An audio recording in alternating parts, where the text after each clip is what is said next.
Trump's anti-immigrant overreach appears to be backfiring, not only on policy grounds but on the political optics as well.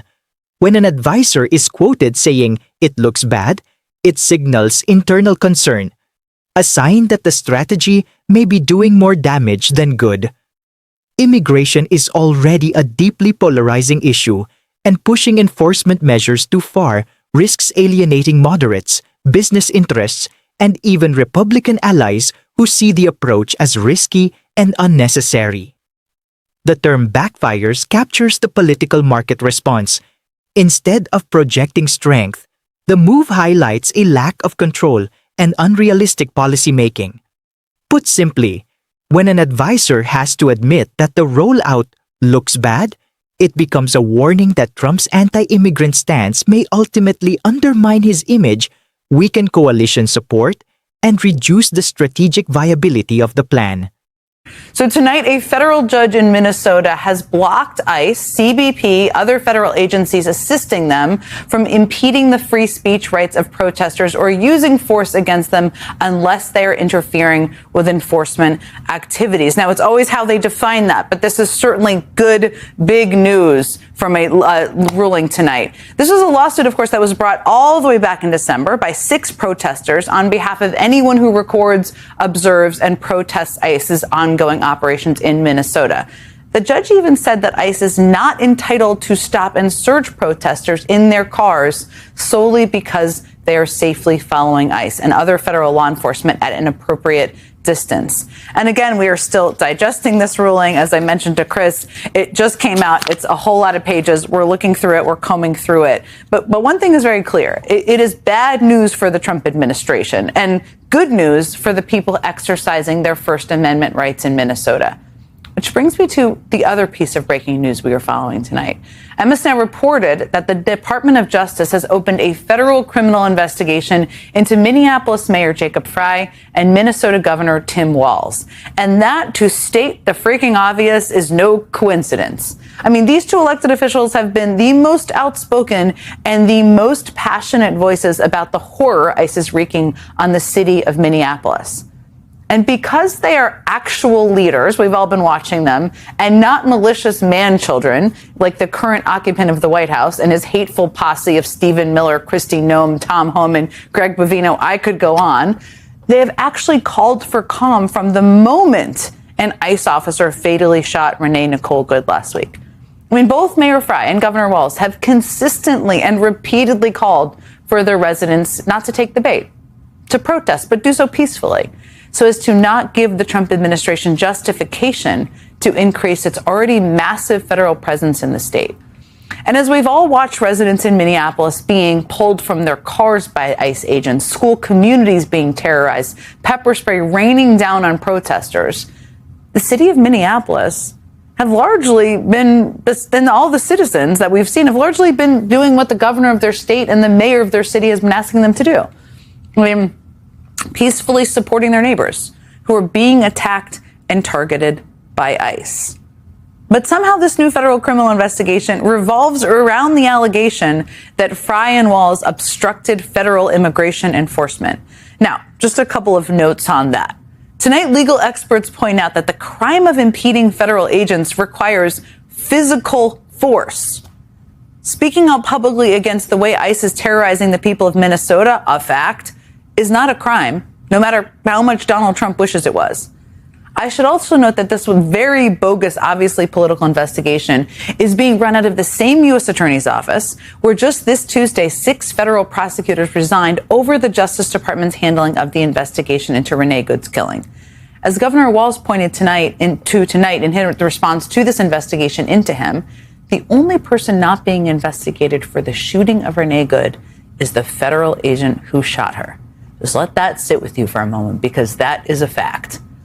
Now, a short time ago, Mayor Frey posted a response of his own saying, quote, "This is an obvious attempt to intimidate me for standing up for Minneapolis, local law enforcement, and residents against the chaos and danger this administration has brought to our city.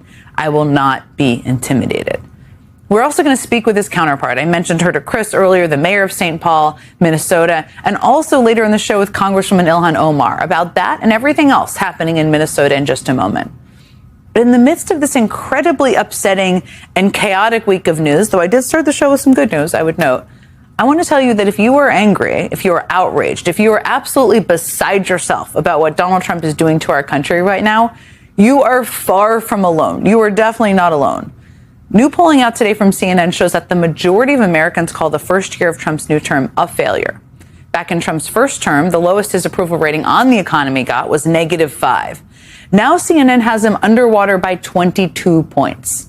A new NPR Marist poll also has Trump underwater by 21 points on the economy.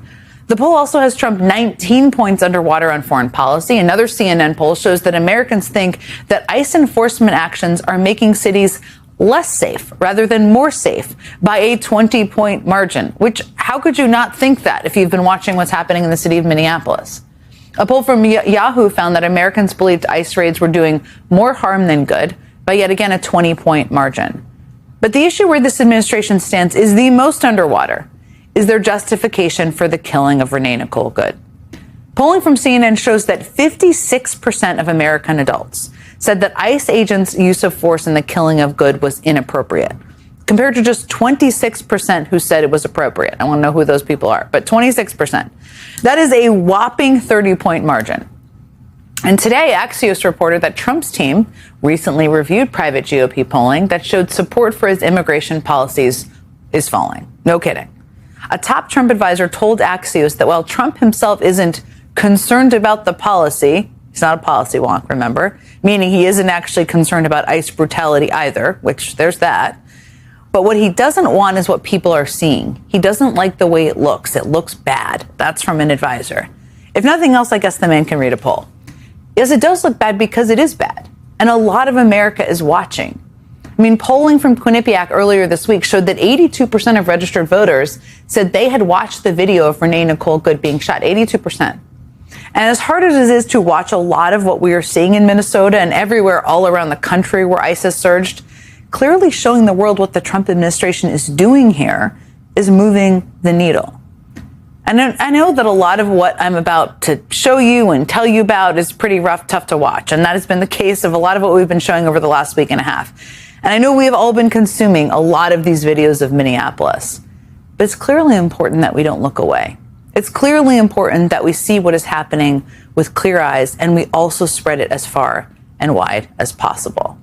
Now, on Wednesday night, we brought you the news of yet another shooting by an ICE officer in Minneapolis. And after that shooting on Wednesday night, federal agents clashed with huge crowds of protesters. In the midst of that chaos was a young couple and their 6 kids driving home from a kids' basketball game. The couple, Sean and Destiny Jackson, say that they saw the clash and were just trying to drive away. But they were quickly surrounded by federal agents. Now, here's how they described what happened next to the local news outlet, CARE. All we heard was boom, and every airbag deployed. They say a flashbang went off near their car as tear gas enveloped them. And I was screaming to my oldest son, Sean. I'm like, get out. Like, I can't, Mom, and I can't breathe. Destiny says bystanders pulled her into a home to check on her as she screamed that her 6-month-old child was still in the car. He was just like lifeless, like he had like foam like around his mouth, and he had tears coming out his eyes. I was giving him mouth to mouth, and I remember stopping and I said, I will give you all my breath till you get yours back, because nobody wants to see their kids like that. I mean, that's hard to watch. Destiny says that multiple members of her family had to be hospitalized, and luckily they are all now okay. That is the good news. DHS, of course, though, responded to that incident by saying that their agents never targeted this family or their children. The agency says that the family was, quote, the victim of rioters and agitators. But that claim just sounds pretty impossible to square with the fact that their agents appear to have tear gassed a car full of kids. Now, the day before that incident on Tuesday, federal agents dragged this woman, a U.S. citizen, from her car. We showed this video. I'm sure you've seen this video. She screams at them that she's trying to get to a doctor's appointment, but they pull her from her car, cut her seatbelt, and drag her away. And DHS called her an agitator who ignored multiple commands and say they arrested her for obstruction. MS Now has obtained the woman's statement about what happened to her next. And she says, quote, I asked for a doctor repeatedly when I was in ICE custody. They ignored me and took me to the detention center instead. It was not until I lost consciousness in my cell that I was finally taken to a hospital. No wonder the vast majority of Americans think that ICE enforcement actions are making America less safe, not more safe. There's a very clear dynamic happening here. The more the American public sees what the Trump administration immigration agents are actually doing, the more the American public despises it. And that shift in public opinion. A federal court in Minnesota issued a major ruling restricting ICE, CBP, and other federal agencies from impeding protesters' First Amendment rights or using force against them unless protesters directly interfere with enforcement operations. The case, filed in December by 6 protesters, challenged ICE's attempts to deter and monitor those who document or observe federal immigration actions in Minnesota. The judge further clarified that ICE cannot stop, search, or pull over protesters solely for safely trailing federal agents at a reasonable distance, a limitation seen as a significant setback for the Trump administration and a victory for civil liberties advocates. Meanwhile, the Department of Justice has opened a federal criminal investigation into Minneapolis Mayor Frey and Governor Walz, alleging obstruction of immigration enforcement. Legal experts emphasize that obstruction typically requires physical interference, not public criticism, raising concerns that the investigation is more political than legal. This scrutiny comes as multiple federal prosecutors recently resigned from the same U.S. Attorney's Office over frustrations with the handling of the Rainey Good shooting, where observers note the federal agent responsible has not faced investigation. Mayor Frey denounced the probe as an effort to intimidate local officials for defending residents from chaos sparked by federal immigration operations. Polling reflects growing public disapproval of Trump's immigration policies, with voters increasingly convinced that ICE actions make cities less safe. Private GOP polling reportedly reviewed by Trump's team confirms declining support, and a senior advisor conceded that the optics look bad even if Trump himself remains unconcerned about policy details.